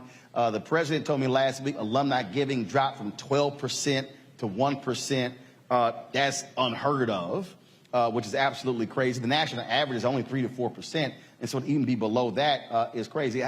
So how would you term what's going on? You heard what he said in terms of chapters not being able to properly track funds, folks looking for receipts and stuff along those lines. So explain to me what's going on in this relationship that with his alumni in this university. It's a very strained relationship. I've been a donor of Bethune-Cookman since I graduated. Around 1988, 87, I became a police officer. My school was very important to me, and I want to leave a legacy, so I began to give, and I've continued to give. To this day, I still allow the college, with all the woes that we face, to take money from my account every month. So when we began to work with the college and we heard about the lawsuit that took place, it was devastating to me. I immediately emailed, at that time, our interim president, which we've gone through several since that time. It was Hiram Powell. I sent him numerous emails. I sent emails to the board saying, I understand that we went to a different model, but why didn't you notify the alumni to say we're deciding to take a different route so that we will feel inclusive? And I'm still yet to hear from someone as to the change, why was the change beneficial? And I heard all kind of things that the previous alumni weren't giving money. That is a falsehood, if I can say so myself. Can I say lie? It's a lie. It's a lie. It's not true. We've continued to give. We work hard. I'm in the Broward County chapter. Jackie Shorter is our president, and we work diligently to give back to these students. So don't believe the hype, students. The alumni give money, and we will continue to give. So in the previous association, how many chapters were there? Several. I know what I'm saying, 20, 30, 40 around the country? At least 20. Okay. At least. It's about 10 in here now, 10 to 15. Palm Beach, Lauderdale, Miami, Orlando. They here. Roland, all of this could have been avoided had we had proper leadership, and leadership that was willing to sit down and talk like mature, professional, educated black people. I said all that because, you know, the fact that we black is very hurtful when you have people from your university calling your job to have you removed because you don't agree with the conditions or certain things that are going on. So that happened to you? Yes, it happened to me. I'm a professional. You met me before, Roland. I'm sorry that you don't even remember me, but it's cool. Really? Hey, you here now, though, brother. I commend you and thank you for coming. I'm like I met 2 or 3 people. No, you met me. I'm messing with you. I'm messing. You met me before. But yes, I used to host the Florida Blue Battle of the Bands for the Florida Classic for about 10 consecutive years. And somebody from Bethune-Cookman, my alma mater, a black person, called to have me removed because I didn't agree with certain things that were going on, and I made it known. And I don't work for Bethune-Cookman, but I'll always be an alumnus to the day I die. And we have people that are in position and in power, and it's very hurtful to see them going about what they do because as an alumnus, I'm used to people like Dr. Oswald Perry Bronson. Now, I'm not saying, hold on, I didn't say that. And first of all, for the folks who are watching at home who don't know who that was my president when I was here. Got it. Now, I'm not saying you have to be him or be just like him. I said that to say I'm accustomed. Before him was Richard V. Moore. I'm accustomed, who was the president before him. I'm accustomed to class. I'm accustomed to family atmosphere. One of the reasons I chose to come to Bethune-Cookman because I partied a lot. I needed somebody to be able to talk to and be able to have hands-on experience. And when I was a student here, through my matriculation, I was able to go and make meetings and sit down and talk to my college president. He was out on the yard talking to us. So when we as alumni don't see that now with the current administration and we have an interim president, the second interim president, which came, our third interim president, which came after Dr. Cripe. So we've had 4 presidents in just about as many years. We're not accustomed to that. So now we're here in this situation, and now you have the Board of Trustees and the schools suing its alumni association, the original alumni association, which is over 88 years old, which was founded and started by our founder, and then you tell us you're going to try to dismantle us. It ain't happening. We're not going anywhere. We're not going anywhere. All of this could have been avoided by a simple, and I know for a fact, I'm not telling you what I heard, I know for a fact that the Alumni Association, which is currently called the Mary McLeod Bethune National Alumni Association, they requested a meeting with, at the time, Dr. Hiram Powell, who was our interim president, and they requested a meeting, and they asked for Belvin Perry or some members of the Board of Trustees to come to our national convention. We were refused and turned down. There was also a lawyer that was called in so we could have a mediation.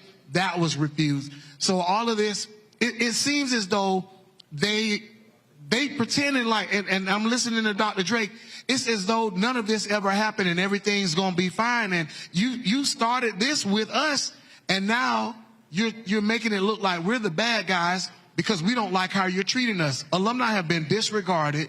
Alumni have been disrespected, and they're trying to throw us out like trash. And it's not going to happen. Wildcat born, Wildcat bred, and when I die, I'll be Wildcat dead. I'm faithful to this school. I'm faithful to Dr. Bethune.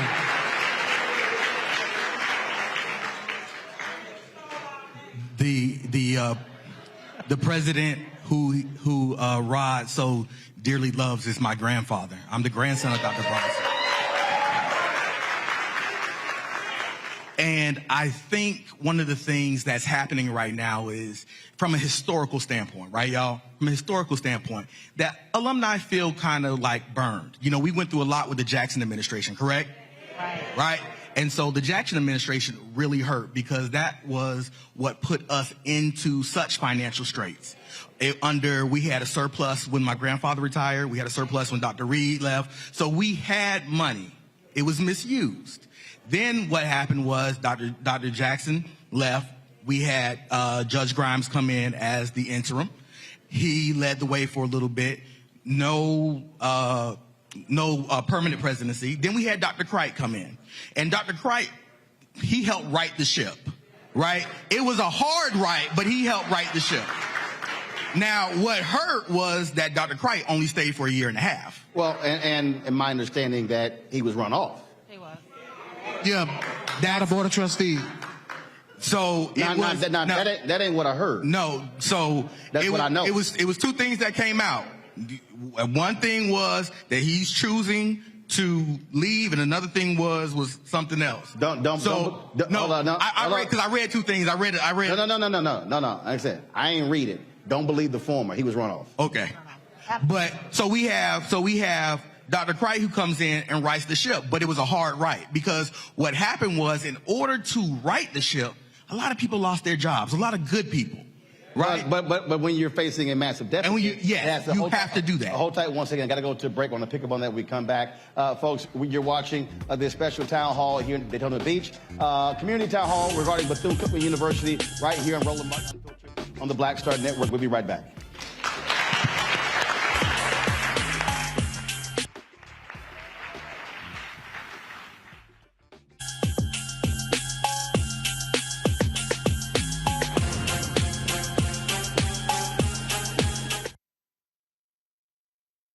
Hatred on the streets, a horrific scene, a white nationalist rally that descended into deadly violence. White people are losing their damn minds. As an angry pro-Trump mob storms the U.S. Capitol, We're about to see the rise of what I call white minority resistance. We have seen white folks in this country who simply cannot tolerate black folks voting. I think what we're seeing is the inevitable result of violent denial. This is part of American history. Every time that people of color have made progress, whether real or symbolic, there has been what Carol Anderson at Emory University calls white rage as a backlash. This is the rise of the Proud Boys and the Boogaloo Boys. America, there's going to be more of this. Here's all the Proud Boys, guys. This country is getting increasingly racist in its behaviors and its attitudes because of the fear of white people. The fear that they're taking our jobs, they're taking our resources, they're taking our women. This is white fear.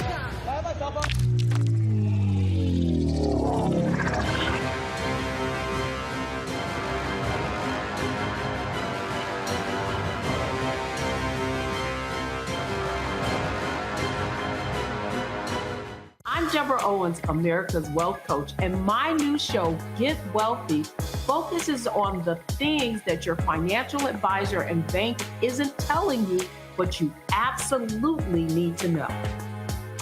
So watch Get Wealthy on the Black Star Network.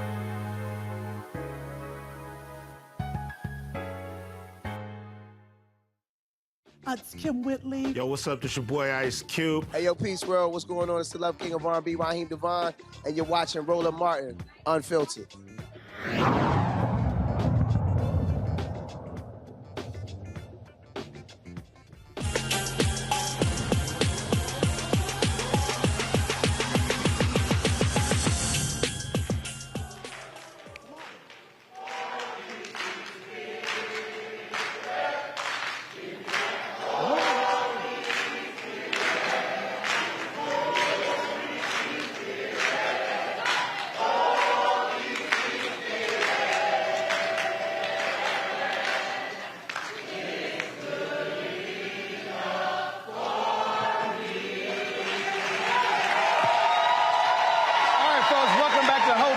Church here in Dayton Beach for our Bethune-Cookman Town Hall.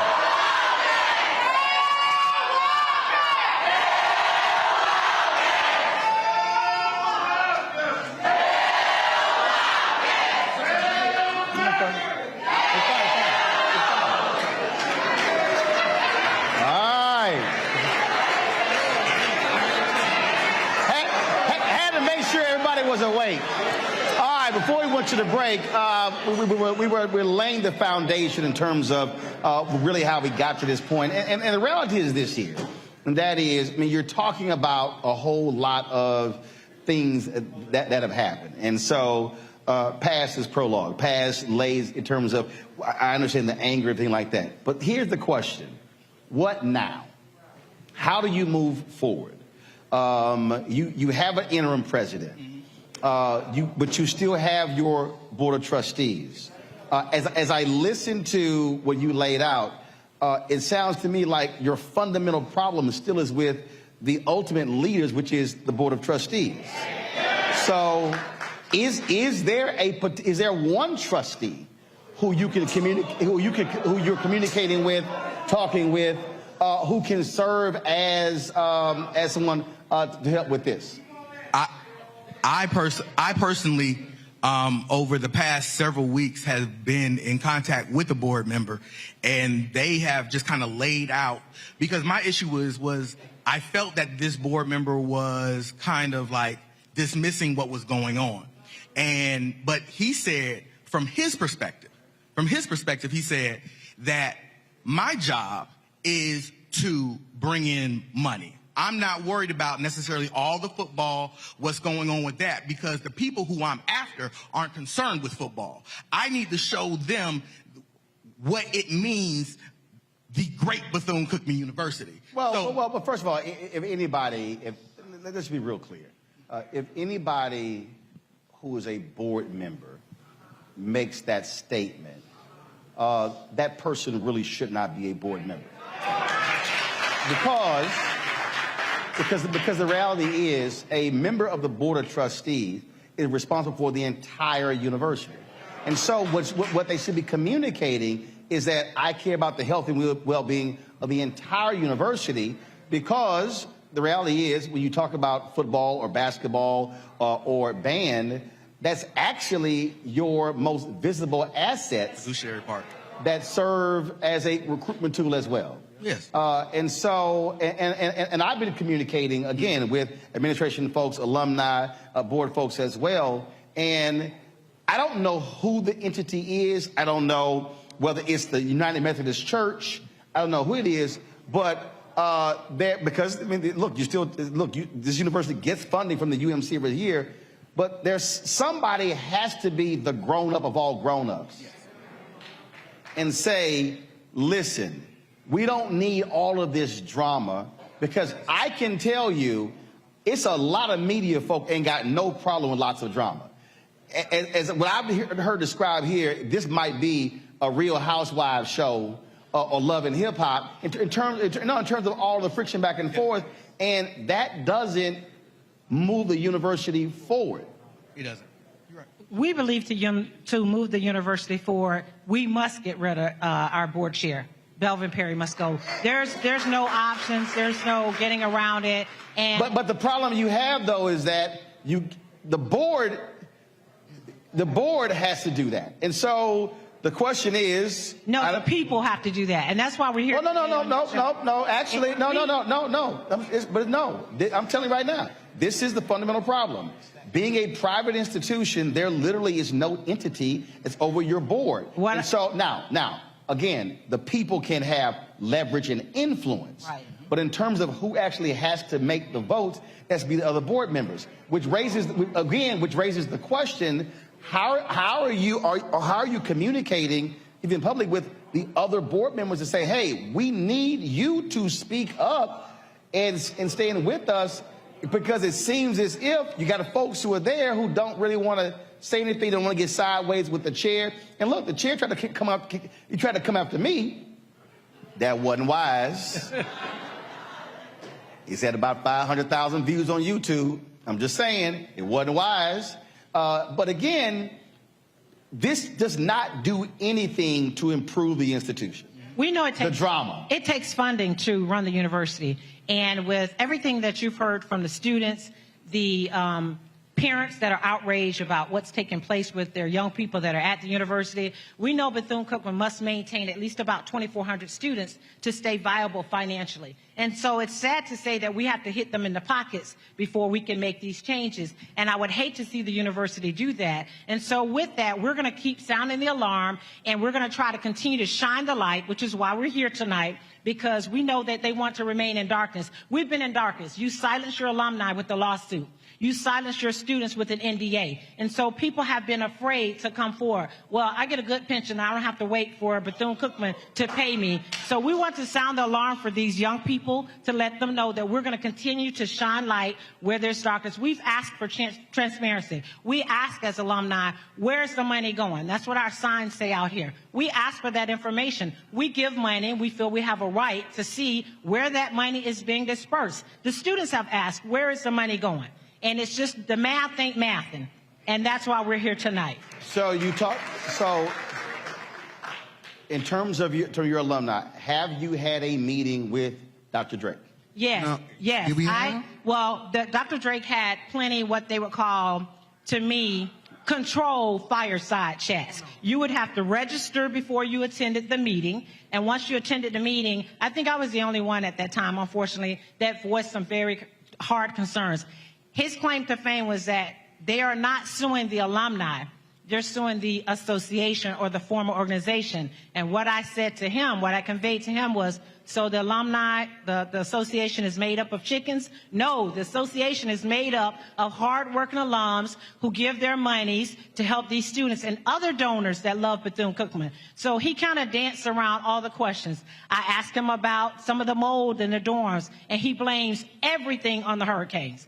Everything gets blamed on hurricanes. So we have a lot of work to do at Bethune-Cookman. Go ahead. Roland, here's what I have to say. Number one, we need a leader. We need a president, not an interim president. We need a president. So hold on that point. There's supposed to be a search committee. Is there any alumni and student participation in this national search? No. The national search is being conducted by the Board of Trustees. Traditionally, when we do it, and we've only had to do it a couple of times, We've had a national search. We had a company come in and do the search, and then they picked 4 or 5 finalists. Right. Alumni were allowed, you know the process. Alumni were allowed to come and talk to them and ask them questions, and then a president was chosen. But since Dr. Crider's left, we haven't had a leader. So that's one of the main issues. So the alumni has no involvement in that process? No, none whatsoever. I know at least one alumni on the search committee, Kelvin Maynard. He's on the.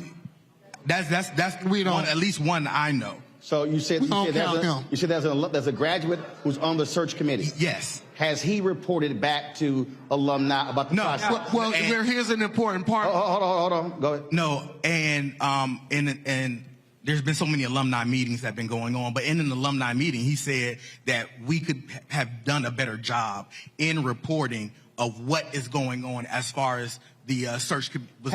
Okay, so have they even laid out a timetable in terms of the process? For instance, I mean, the interim president, expires, June 30th. Have they said, hey, by the fall, by 2020, January 2024, we want to have a permanent president in place? They sent out a letter saying that there was a search, but when was that? To my knowledge, it's been a few months ago. Okay. But to my knowledge, they didn't have a date or a deadline that I remember.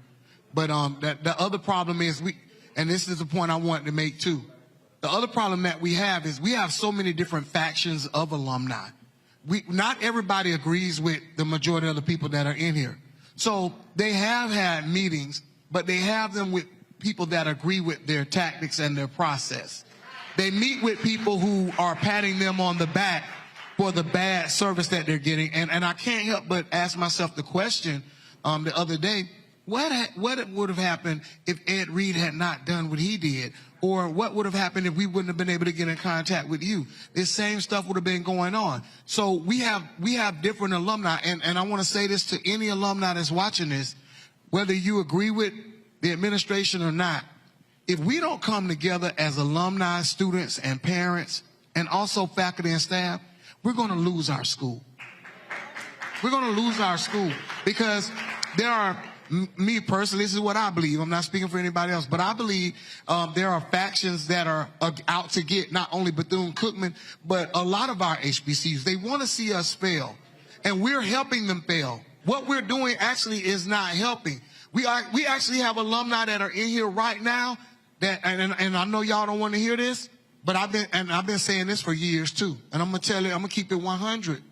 We have alumni that are in here right now that won't join the Alumni Association, that won't give money to the school and haven't given money to the school since they graduated. Now, part of that is how they were treated while they were students. So we got students that are sitting here that are living in molded dorms. Are they going to want to give back when they graduate? They're going to graduate, get their cap and gown, and they're going to run. And you can't blame them. So we've got to do something, alumni, that's counterintuitive. We've got to give and continue to support the school, even though we don't like the conditions, but find a way also to get a new board of trustees and turn things around for these current students. I'm going to go to a break. I'm going to come back for our final segment here at this community town hall here at Hope Fellowship Church in Daytona Beach. We're talking about Bethune-Cookman University, one of the more prominent HBCUs in this country and obviously in this state. And so we'll continue this conversation right here on Roland Martin Unfiltered on the Black Star Network. Again, download our app. You can catch us on YouTube, Facebook, Instagram, all the platforms. But please download our Black Star Network app. Available on Apple phone, Android phone, Apple TV, Android TV, Roku, Amazon Fire TV, Xbox One, Samsung Smart TV. And, of course, our 24-hour streaming channel has launched. We're available on Amazon News. If you have Amazon Fire, simply go to their live news grid, and you can actually watch our 24-hour channel there as well. The only Black-owned, 100% Black-owned news information network with a 24-hour streaming channel. We'll be right back.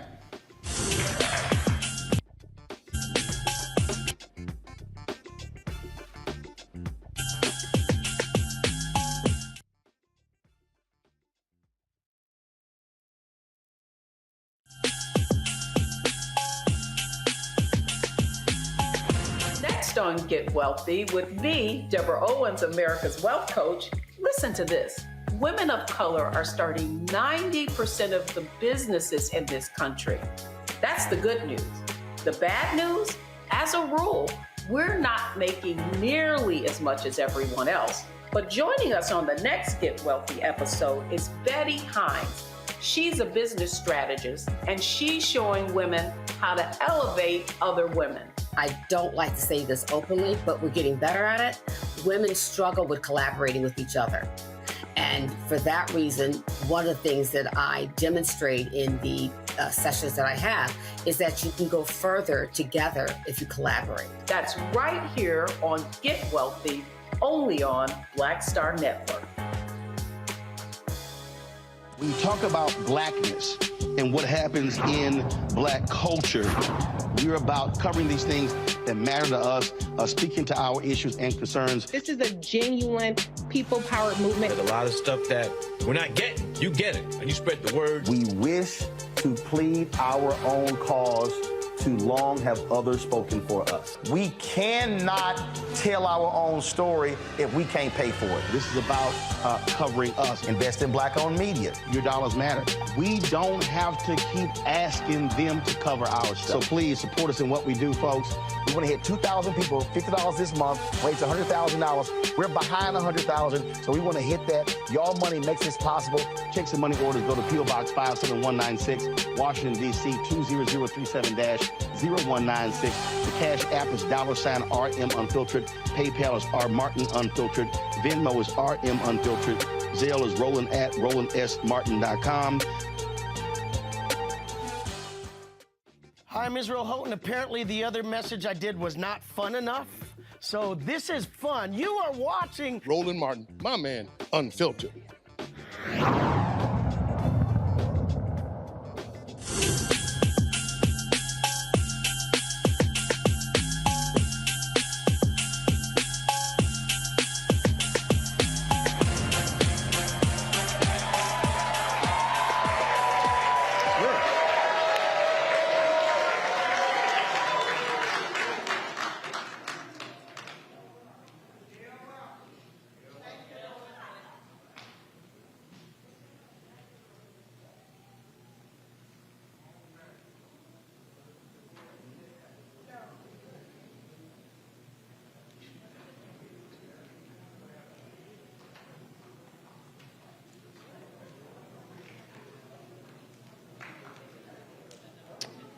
All right, control room, your feed is frozen, so let me know what's going on.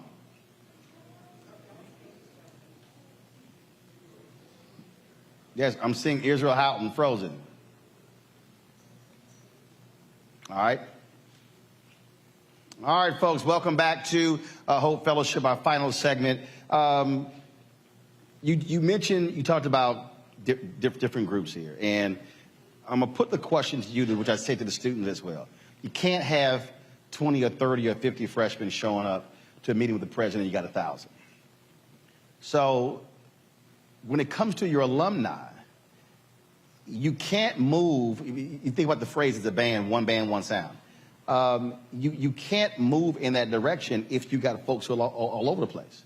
So how are y'all trying to resolve your alumni differences moving forward? Because if you got a faction over here, they are not financially carrying what everybody else can do. And so if you're moving forward and you don't have even a majority of your alumni on board, you're not going to be successful.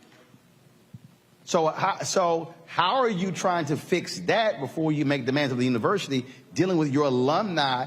And I mean, again, who is that person? Who is that group saying, hey, we got to set our differences aside?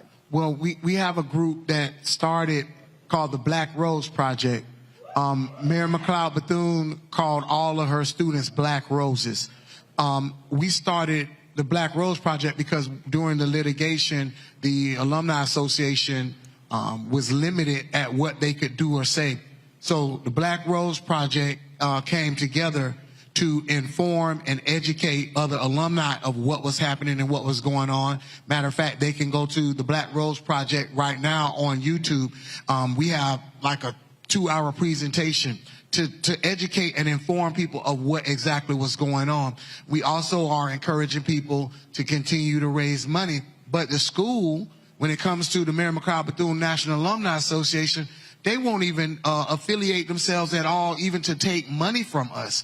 There have been a couple of times that I know that they've tried to turn money in for the students, and they say we don't want it. So the school is going to have, the administration is going to have to do their part. I believe that this is galvanizing the alumni. It's awakening a lot of alumni who haven't been active, and we're going to come together. But the school has to do their part too.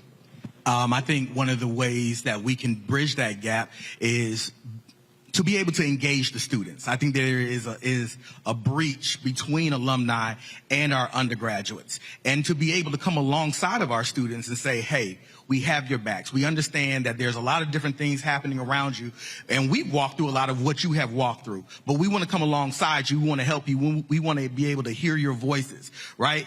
And we need to be able, as alumni, to come back and you know, gird these young people up and walk with them through this time. And I think with that, when it comes to our younger alumni who are we are wanting to give, that will help now be in their memory, saying, you know what, I remember when. But here's the deal, though. If I want, here's the deal. If I want to give, I don't know who to give to. So if you don't have an established, Anthony, I need eyes. If you don't have an established conduit, who do you give to? Like, where do you? If a graduate wants to give right now. You call if you're a part of the alumni, well, Mary McLeod Bethune Alumni Association, you can give through that organization. But if you want to give as an individual, you can call Ms. Sherry Paramore in the Office of Institutional Advancement, and you can tell them how much you want to give, but also where you want that money to go. Now, what happens after that? Got it. I don't know, but we can still give. Yeah. But we have a lot of work to do, and I keep saying that. We got to come together as alumni so we can get this resolved. We need a new board of trustees. I think that was part of the school's plan, was to divide and conquer. So they're well aware of the fact that when they came up with they say they're not DSO, they use a DSO model. And I think it was part of the plan to divide and conquer. And with that being said, then now you don't have, people just don't want to give. Although I said my money was earmarked for the band and for the gospel choir.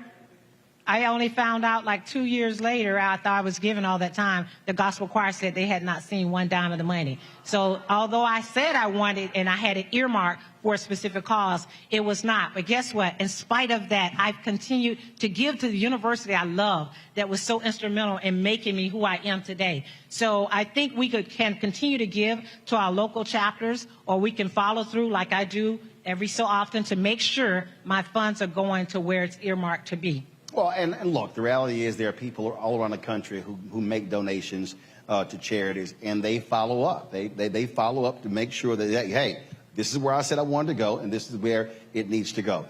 Final comments? Go ahead. We got to come together. Point blank, period. We are Bethune-Cookman. We carry Dr. Mary McLeod Bethune's legacy. We are her black roses. We are her beautiful black children. We do not let her legacy fall to the ground. I don't care how much you don't like whoever at the top. It don't matter. We carry the legacy no matter what. Good. My final comment is join the MMB-NAA. Continue to support Bethune-Cookman because the students and our school needs it. And we need to continue this. This is a good start. Thank you, Roland, for coming. Shout out to Bishop Triplett for having us here. And I got to be slick, Roland, and give a shout out to Omega Psi Phi Fraternity Incorporated. We don't mind youth groups. Go ahead. Thank you so much, Mr. Roland. I sent you about 400 inboxes, DMs, texts, all that. So thank you so much for allowing us to come and to be heard. I'm so thankful for every face that's in the place, because that means you care about the well-being of Bethune-Cookman. Find a student and pour into that student, and then that student pours into the next student, so that we can keep this legacy alive. And shout out to the members of Delta Sigma Theta Sorority Incorporated. So let me first of all, let me thank you. Let me thank the students as well. Bishop, thank you very much as well. When the other church canceled on us, they took a vote. I hit my man, Pastor Jamal Bryant, and he said, call Bishop. And I was in Denver last Friday getting an award there, and I called him, and he said, absolutely, we'll be glad to host this. And so I appreciate doing so. Let me say this as a final word. You can be present or you can have presence. And as I listen to the students and alumni, I've talked to folks, administration as well, this is a moment when leaders are supposed to lead. I sat down with President Drake earlier. He's the interim president. But let me be perfectly clear who I'm speaking to right now. I'm speaking specifically to you, Board President Belvin Perry Jr. You are the board chair. You are supposed to lead. You are a retired judge. Your job is to bring folks together. If there was a jury that was deadlocked, you would tell them to go back and keep deliberating. You cannot be the leader of a board of trustees and have this level of dissension within this university. You cannot have students and alumni and folks saying you are the problem.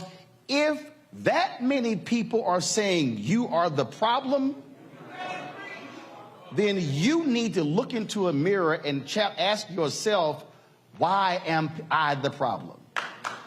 This is a moment when leaders can't just be present, but must have presence.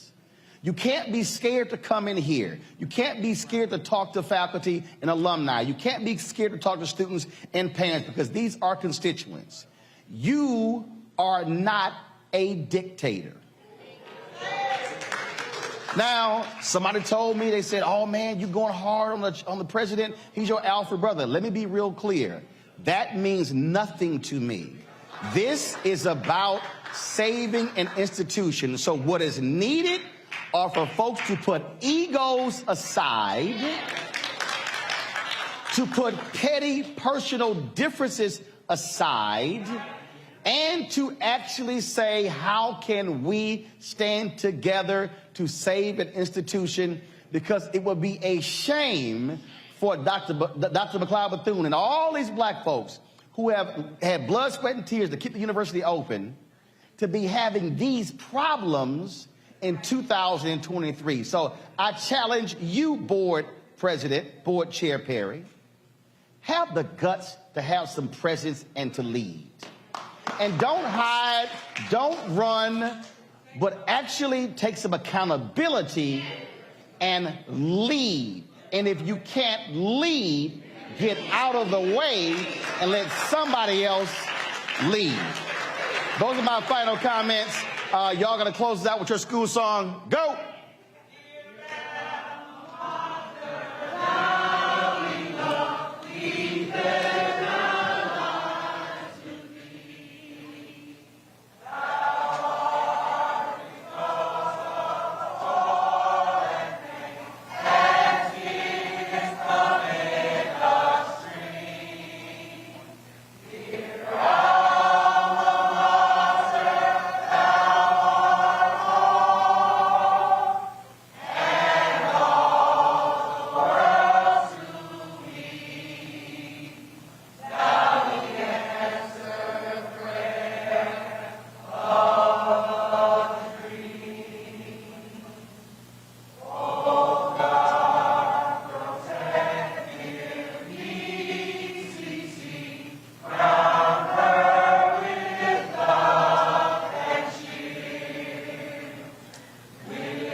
Hold no punches. I'm real revolutionary right now. Support this man, Black Media. He makes sure that our stories are told.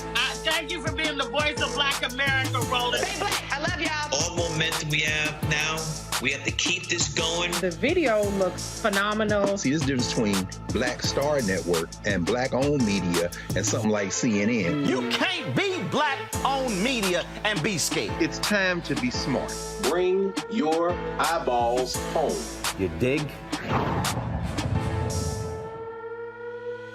Pull up a chair, take your seat. The Black Tape with me, Dr. Greg Carr, here on the Black Star Network. Every week, we'll take a deeper dive into the world we're living in. Join the conversation only on the Black Star Network. Hi, I'm Dr. Jackie Hood Martin, and I have a question for you. Ever feel as if your life is teetering and the weight and pressure of the world is consistently on your shoulders? Well, let me tell you, living a balanced life isn't easy. Join me each Tuesday on Black Star Network for A Balanced Life with Dr. Jackie. We're all impacted by the culture, whether we know it or not. From politics to music and entertainment, it's a huge part of our lives, and we're going to talk about it every day right here on The Culture with me, Faraji Muhammad, only on the Black Star Network. I'm Deborah Owens, America's Wealth Coach, and my new show, Get Wealthy, focuses on the things that your financial advisor and bank isn't telling you, but you absolutely need to know. So watch Get Wealthy on the Black Star Network.